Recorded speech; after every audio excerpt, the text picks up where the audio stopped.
नमस्कार दोस्तों, जय श्री कृष्णा। मित्रों, आपका हमारे चैनल पर स्वागत है, जहां आप सुन रहे हैं श्रीमद् भगवद गीता की एक शानदार श्रृंखला जिसका नाम है भगवद गीता की सीख। मित्रों, आज की वीडियो में हम जानेंगे कि श्रीमद् भगवद गीता के चौथा अध्याय से क्या सीखा जा सकता है, और वह भी बहुत ही सरल शब्दों में। मित्रों, जैसा कि भगवान श्री विष्णु ने कहा कि हे नारद, सभी मासों में सबसे अति प्रिय मुझे कार्तिक मास है, और इस संसार में सबसे अति प्रिय मुझे भगवद गीता है, क्योंकि मैं भी गीता के आश्रय का सहारा लेकर ही तीनों लोकों का पालन करता हूँ। हे नारद, जो कोई भी मनुष्य मेरे इस अति प्रिय कार्तिक मास में भगवद गीता का पठन या श्रवण भी करता है, तो मैं उसके समस्त पापों को नष्ट कर देता हूँ। वह सब मनुष्य सुखपूर्वक जीवन जीता हुआ अंत समय में मेरे परम धाम को प्राप्त होता है। तो मित्रों, भगवान श्री विष्णु की इन्हीं बातों से प्रेरित होकर अब तक हमने गीता के 3 अध्यायों का बहुत ही सरल शब्दों में श्रवण कर लिया है। अब इसी श्रृंखला को आगे बढ़ाते हुए आज हम आपके लिए लेकर आए हैं श्रीमद् भगवद गीता का अध्याय 4।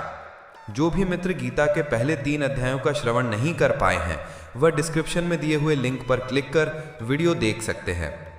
तो चलिए मित्रों, आज के इस वीडियो में सुनते हैं भगवद गीता का अध्याय 4, ज्ञान कर्म संन्यास योग।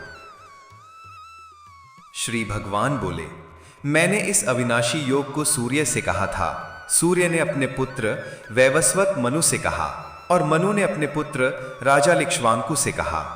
मित्रों, श्री कृष्ण एक योगी थे। सृष्टि के आदि और अंत वो हर समय मौजूद थे और हमेशा मौजूद भी रहेंगे। योग अर्थात ज्ञान योग और कर्म योग, जिसका कभी नाश नहीं हो सकता। आखिर कहाँ से आया इस योग का ज्ञान? भगवान श्री कृष्ण उसी की जानकारी दे रहे हैं। हे परंतप अर्जुन, इस प्रकार परंपरा से प्राप्त इस योग को राज ऋषियों ने जाना, किंतु उसके बाद वह योग बहुत काल से इस पृथ्वी लोक में लुप्त हो गया। मित्रों, ज्ञान कहीं न कहीं से आता है और उसके बाद वह धीरे धीरे फैलना शुरू होता है। ये ज्ञान कृष्ण से सूर्य और इस तरह से गीता के माध्यम से हम लोगों तक आया। ये ज्ञान सैकड़ों हजारों सालों का सिलसिला है मित्रों, लेकिन बीच में ऐसा भी समय आया जब ये ज्ञान योग पृथ्वी पर से गायब हो गया था। तू मेरा भक्त और प्रिय सखा है, इसलिए ये पुरातन योग आज मैंने तुझको कहा है, क्योंकि ये बहुत ही उत्तम रहस्य है, अर्थात गुप्त रखने योग्य विषय है। मित्रों, अर्जुन कृष्ण का भक्त भी है और मित्र भी, इसीलिए कृष्ण उसे ये सदियों पुराना योग बता रहे हैं और ये भी कह रहे हैं कि वैसे तो ये गुप्त रखने की बात है, लेकिन वो अपना सब कुछ अर्जुन को बता रहे हैं। यहाँ पर गुप्त रखने से मतलब है कि इतने बड़े ज्ञान का सम्मान हो, इसे सामान्य विद्या ना समझा जाए। अर्जुन बोले, आपका जन्म तो अभी हाल का है और सूर्य का जन्म बहुत पुराना है, अर्थात कल्प के आदि में हो चुका था। तब मैं इस बात को कैसे समझूं कि आप ही ने कल्प के आदि में सूर्य से ये योग कहा था? मित्रों, यहाँ पर अर्जुन श्री कृष्ण पर शक नहीं कर रहा है। वह समझना चाहता है कि जो भी हुआ वो कैसे हुआ। श्री भगवान बोले, हे परंतप अर्जुन, मेरे और तेरे बहुत से जन्म हो चुके हैं, उन सबको तू नहीं जानता, किंतु मैं जानता हूं। कृष्ण अपने रूप, अपने अस्तित्व को समझाते हुए कह रहे हैं, मैं अजन्मा हूं, यानी मेरा कभी जन्म नहीं हुआ। मैं अविनाशी हूं, अर्थात मेरा कभी नाश नहीं हो सकता। मैं समस्त प्राणियों का ईश्वर होते हुए भी अपनी प्रकृति को अधीन करके अपनी योग माया से प्रकट होता हूं। मित्रों, जिसका जन्म होता है उसकी मृत्यु निश्चित है। तो जिसे अर्जुन देख रहा था वो क्या था? क्योंकि वो तो कभी जन्मे ही नहीं, तो कृष्ण बने कैसे? वो थी कृष्ण की योग माया। अपनी माया से कृष्ण ने खुद को ही प्रकट किया था। मनुष्यों में वो मनुष्यों जैसे आए थे ताकि हम सबके बीच हमारे जैसे जीवन जी सकें। हे भारत, जब जब धर्म की हानि और अधर्म की वृद्धि होती है, तब तब मैं अपने रूप को रचता हूं, अर्थात साकार रूप से लोगों के सम्मुख प्रकट होता हूं। मित्रों, हर काल में धर्म का नाश होता है, यानी कि अधर्म पाप बढ़ने लगता है। तब किसी न किसी की जरूरत पड़ती है मित्रों कि कोई आए और सब कुछ ठीक करे। जब जब धर्म खतरे में आता है, तब तब कृष्ण अपना एक नया रूप रचते हैं और हमारे बीच में प्रकट होते हैं, और इसी प्रकट होने को ही अवतार कहते हैं। श्री कृष्ण कहते हैं, साधु पुरुषों का उद्धार करने के लिए, पाप कर्म करने वालों का विनाश करने के लिए और धर्म की अच्छी तरह से स्थापना करने के लिए मैं युग युग में प्रकट हुआ करता हूँ। साधु का उद्धार यानी भला, और पापियों को खत्म करना ही धर्म की रक्षा करना है। आपको लगता होगा दोस्तों कि आज की इस दुनिया में बिना बेईमानी के जीना संभव ही नहीं, क्योंकि हर कोई तो पाप करने पर उतारू है। मित्रों, सच्चाई की राह छोड़कर गलत कर्म करना ही अधर्म है और श्री कृष्ण अधर्म को खत्म करते हैं। अर्जुन, मेरे जन्म और कर्म दिव्य हैं, अर्थात निर्मल और अलौकिक हैं। इस प्रकार जो मनुष्य इस तत्व को अच्छे से जान लेता है वो शरीर को त्याग कर फिर जन्म को प्राप्त नहीं होता, किंतु मुझे ही प्राप्त होता है। पहले भी जिनके राग, भय और क्रोध सर्वथा नष्ट हो गए थे और जो मुझ में अनन्य प्रेम पूर्वक स्थिर रहते थे, ऐसे मेरे आश्रित रहने वाले बहुत से भक्त उपयुक्त ज्ञान रूप ताप से पवित्र होकर मेरे स्वरूप को प्राप्त हो चुके हैं, अर्थात वो जन्म और मरण के बंधनों से मुक्त हो चुके हैं। हे अर्जुन, जो भक्त मुझे जिस प्रकार भजते हैं मैं भी उनको उसी प्रकार भजता हूँ, क्योंकि सभी मनुष्य सब प्रकार से मेरे ही मार्ग का अनुसरण करते हैं। मित्रों, श्री कृष्ण यहाँ पर कितनी बड़ी बात कह रहे हैं। जो उनको भजते हैं कृष्ण वापस से उनको उसी प्रकार भजते हैं। कहने का अर्थ है कि जो कृष्ण के स्वरूप को, उनके ज्ञान को और उनकी कही बातों को अच्छे से समझ जाता है वो एक तरह से कृष्ण में मिल जाता है। यहाँ भजने से मतलब पूजा पाठ या आरती नहीं समझ लीजिएगा मित्रों। सच्चे अर्थों में भगवान को भजने का मतलब है उसकी कही बातों पर चलना। श्री कृष्ण कहते हैं, इस मनुष्य लोक में कर्मों के फल को चाहने वाले लोग देवताओं का पूजन किया करते हैं, क्योंकि उनको कर्मों से उत्पन्न होने वाली सिद्धि शीघ्र मिल जाती है। मित्रों, जो लोग कृष्ण की कहे अनुसार कर्म करते हैं और साथ में देवताओं की पूजा करते हैं, उन्हें उनके कर्मों के फल जल्दी मिल जाते हैं। ब्राह्मण, क्षत्रिय, वैश्य और शूद्र, इन 4 वर्णों का समूह गुण और कर्मों के अनुसार मेरे द्वारा रचा गया है। इस प्रकार उस सृष्टि रचना आदि कर्म का कर्ता होने पर भी मुझ अविनाशी परमेश्वर को तू वास्तव में अकर्ता ही जान। मित्रों, जिसे हम जात या जाति कहते हैं वो आपके गुण और कर्मों पर निर्भर करती है, मित्रों, जन्म पर नहीं। हो सकता है कि आपका जन्म एक अच्छे घर में हुआ हो, आपके माता और पिता अच्छे इंसान हो, लेकिन अगर आप धूर्त हैं, झूठे हैं या गलत काम करते हैं तो क्या आपको भी सच्चा और अच्छा कहा जाएगा? बिल्कुल नहीं मित्रों। हे अर्जुन, कर्मों के फल में मेरी स्पृहा नहीं है, इसीलिए मुझे कर्म लिप्त नहीं करते। यहाँ श्री भगवान के कहने का भाव है कि कर्म करो लेकिन फल की इच्छा से नहीं, बस अपना कर्म करते जाओ और आगे बढ़ते जाओ। श्री कृष्ण आगे अर्जुन को बताते हैं कि पूर्व काल में पूर्वजों ने भी इस प्रकार मेरे बताए अनुसार ही कर्म किए हैं और मोक्ष को प्राप्त हुए हैं। इसलिए अगर तू भी मोक्ष को पाना चाहता है तो पूर्वजों द्वारा सदा से किए जाने वाले कर्मों को ही कर। कर्म क्या है और अकर्म क्या है, इस प्रकार इसका निर्णय करने में बुद्धिमान पुरुष भी मोहित हो जाते हैं। इसलिए वो कर्म तत्व मैं तुझे भली भांति समझाकर कहूँगा, जिसे जानकर तू अशुभ से अर्थात कर्म बंधन से मुक्त हो जाएगा। मित्रों, यहाँ श्री भगवान बताएंगे कि सही में कर्म क्या है। श्री कृष्ण कहते हैं, कर्म का स्वरूप भी जानना चाहिए और अकर्म का स्वरूप भी जानना चाहिए तथा विकर्म का स्वरूप भी जानना चाहिए। जो मनुष्य कर्म में अकर्म देखता है और जो अकर्म में कर्म देखता है वो मनुष्यों में बुद्धिमान है और वो योगी समस्त कर्मों को करने वाला है। यहाँ श्री भगवान का भाव है कि जो मनुष्य कर्म तो करता है लेकिन उस कर्म में अकर्म को देखता है, अर्थात ये नहीं सोचता है कि मैं ही करता हूँ, वो फल की इच्छा नहीं रखता। सही मायने में वैसा बुद्धिमान पुरुष योगी के समान है।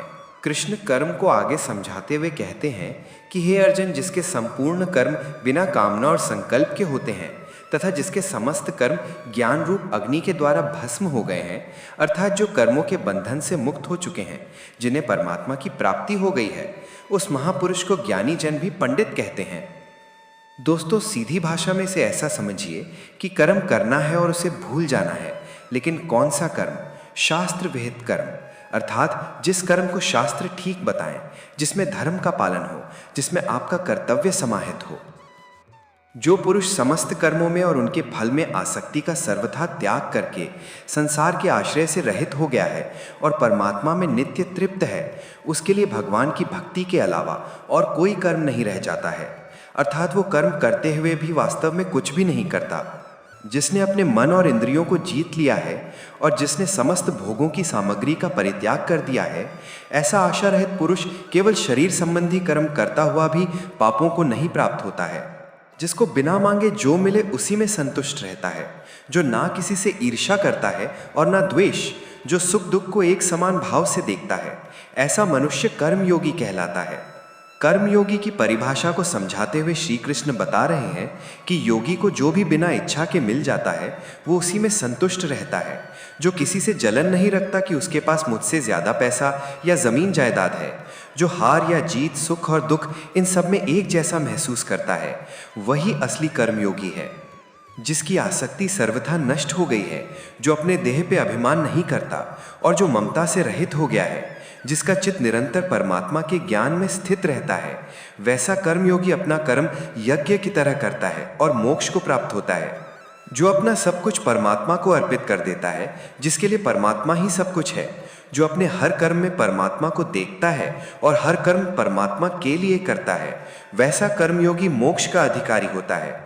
कुछ योगी देवताओं को सब कुछ मानकर यज्ञ को उनको समर्पित करते हैं और जो पहुंचे हुए कर्मयोगी होते हैं वो ब्रह्म को सब कुछ मानकर यज्ञ को सौंपते हैं। चाहे आप राम, कृष्ण, शिव या दुर्गा या अपने इष्ट को सब कुछ सौंप कर यज्ञ करें या ब्रह्म को सबसे बड़ा सच मानकर कर्म करें, इससे कोई फर्क नहीं पड़ता है। बस ये याद रखना है कि आपका कर्म भी एक यज्ञ है जिसमें आप इस ईश्वर को अपना सब कुछ सौंप के बस काम में लग जाते हैं। जो योगी होते हैं वो अपने संयम की आग में अपने इंद्रियों को अर्थात अपनी इच्छाओं को डालकर भस्म कर देते हैं, और जो योगी नहीं होते हैं वो ठीक इसका उल्टा करते हैं। वो अपना सब कुछ इन इंद्रियों में भस्म कर देते हैं, अर्थात अपने इंद्रियों का गुलाम बन जाते हैं। अपनी इंद्रियों को वश में करने का सबसे बड़ा तरीका है ज्ञान। ज्ञान से ही योगी लोग अपने मन को नियंत्रण में करते हैं। जब भी कोई बुरा विचार आता है तो उनका ज्ञान ही उसे बताता है कि उनके जीवन का लक्ष्य ये नहीं है। हर किसी का युद्ध अलग है, इसलिए हर किसी का यज्ञ और हर किसी का कर्म भी यज्ञ है। यही बात श्री कृष्ण हमें बता रहे हैं। कई पुरुष द्रव्य संबंधी यज्ञ करने वाले हैं, कितने ही तपस्या रूप यज्ञ करने वाले हैं, तथा दूसरे कितने ही योग रूप यज्ञ करने वाले हैं। कितने ही अहिंसादी तीक्ष्ण व्रतों से युक्त यत्नशील पुरुष स्वाध्याय रूप ज्ञान यज्ञ करने वाले हैं। मित्रों, इसलिए अपना यज्ञ पहचानिए और कर्म चुनिए। आगे श्री कृष्ण प्राणायाम से जुड़े आयाम बता रहे हैं, जरा ध्यान से सुनिएगा मित्रों। कितने ही योगीजन अपान वायु में प्राण वायु को हवन करते हैं, वैसे ही अन्य योगीजन प्राण वायु में अपान वायु को हवन करते हैं, तथा अन्य कितने ही नियमित आहार करने वाले प्राणायाम परायण पुरुष प्राण और अपान की गति को रोककर प्राणों को प्राणों में ही हवन किया करते हैं। ये सभी साधक यज्ञों द्वारा पापों का नाश कर देने वाले और यज्ञों को जानने वाले हैं। प्राण का अर्थ है सांस अंदर खींचना और अपान का अर्थ है सांस को छोड़ना। कौन कितना पहुंचा हुआ योगी है उसकी अलग अलग अवस्था होती है। यहाँ श्री भगवान यही बात समझा रहे हैं। यज्ञ की महिमा का बखान करते हुए श्री कृष्ण कहते हैं, हे कुरुश्रेष्ठ अर्जुन, यज्ञ से बचे हुए अमृत का अनुभव करने वाले योगीजन सनातन पर ब्रह्म परमात्मा को प्राप्त होते हैं, और यज्ञ न करने वाले पुरुष के लिए तो ये मनुष्य लोक भी सुखदायक नहीं है। फिर परलोक कैसे सुखदायक हो सकता है? यज्ञ करने के बाद जो बचता है उसे श्री कृष्ण अमृत बता रहे हैं, और ये अमृत सीधे भगवान तक ले जाता है। मित्रों, यहाँ यज्ञ को आप कर्म भी समझ सकते हैं। कर्म करने के बाद जो उसका फल हो उसे भगवान का आशीर्वाद समझ उसमें संतुष्ट होकर अपने अगले कर्म में लग जाना चाहिए। कृष्ण आगे कहते हैं, इसी प्रकार और भी बहुत तरह के यज्ञ वेद की वाणी में विस्तार से कहे गए हैं। उन सबको तू मन, इंद्रिय और शरीर की क्रिया द्वारा संपन्न होने वाला जान। इस प्रकार तत्व से जानकर उनके अनुष्ठान द्वारा तू कर्म बंधन से सर्वथा मुक्त हो जाएगा, अर्थात तू परमात्मा को प्राप्त हो जाएगा। हे परंतप अर्जुन, आहुति चढ़ाकर किए गए यज्ञ की अपेक्षा ज्ञान यज्ञ अत्यंत श्रेष्ठ है। एक यज्ञ तो वो होता है जिसमें हवन में आप देवताओं का आवाहन कर उन्हें अलग अलग द्रव्य जैसे घी इत्यादि चढ़ाते हैं, और एक दूसरा होता है ज्ञान यज्ञ। ज्ञान यज्ञ वो है जिसमें अपनी इंद्रियों को वश में रखते हैं, अपनी सांसों पर नियंत्रण रखते हैं, कर्म तो करते हैं लेकिन फल की इच्छा नहीं रखते हैं। ये सब ज्ञान यज्ञ ही तो है। ज्ञान यज्ञ द्रव्य यज्ञों से कहीं ज्यादा अच्छे हैं। ज्ञान यज्ञ हमें सीधे ईश्वर से साक्षात्कार कराता है, हमें उनसे जोड़ता है। अर्जुन तो खुद भगवान के सामने था, लेकिन हम सब नहीं है दोस्तों। अगर ये ज्ञान हमें समझ नहीं आ रहा तो हम तत्वदर्शी ज्ञानी महापुरुष के पास जाकर इस ज्ञान को या ब्रह्म को समझने की कोशिश कर सकते हैं। श्री कृष्ण अर्जुन के माध्यम से हम सबको कुछ बता रहे हैं। श्री कृष्ण कहते हैं, इस ज्ञान को तू तत्वदर्शी ज्ञानियों के पास जाकर समझ। उनको भली भांति दंडवत प्रणाम करने से, उनकी सेवा करने से और कपट त्याग कर सरलता पूर्वक प्रश्न करने से वे परमात्मा तत्व को भली भांति जानने वाले ज्ञानी महात्मा तुझे उस तत्व ज्ञान का उपदेश देंगे, जिसको जानकर फिर तू इस प्रकार मोह को नहीं प्राप्त होगा। तथा हे अर्जुन, उस ज्ञान को प्राप्त करके उस पर अमल करके तू परमात्मा को प्राप्त हो जाएगा। यदि तू अन्य सब पापियों से भी अधिक पाप करने वाला है तो भी तू ज्ञान रूप नौका द्वारा परमात्मा की भक्ति करके पाप रूपी समुद्र से तर जाएगा। क्योंकि हे अर्जुन, जैसे प्रज्वलित अग्नि ईंधनों को भस्म कर देता है, वैसे ही ज्ञान रूप अग्नि संपूर्ण कर्मों को भस्म कर देता है और मनुष्य परमात्मा को प्राप्त हो जाता है। मित्रों, ईंधन को जब आप आग में डालते हैं तो ईंधन बचता नहीं बल्कि आग बन जाता है। उसी तरह से जब ज्ञान आपको प्राप्त हो जाता है, जब आप ज्ञानी बन जाते हैं तो आपके कर्म भी खत्म हो जाते हैं। यहाँ पे कर्मों के खत्म होने का मतलब ये नहीं है कि आप कर्म करना छोड़ देते हैं। इसका मतलब है कि आप कर्मों के बंधन से छूट जाते हैं। कर्म करते हैं उसे कर्तव्य मानकर, ना कि उसके फल के लिए।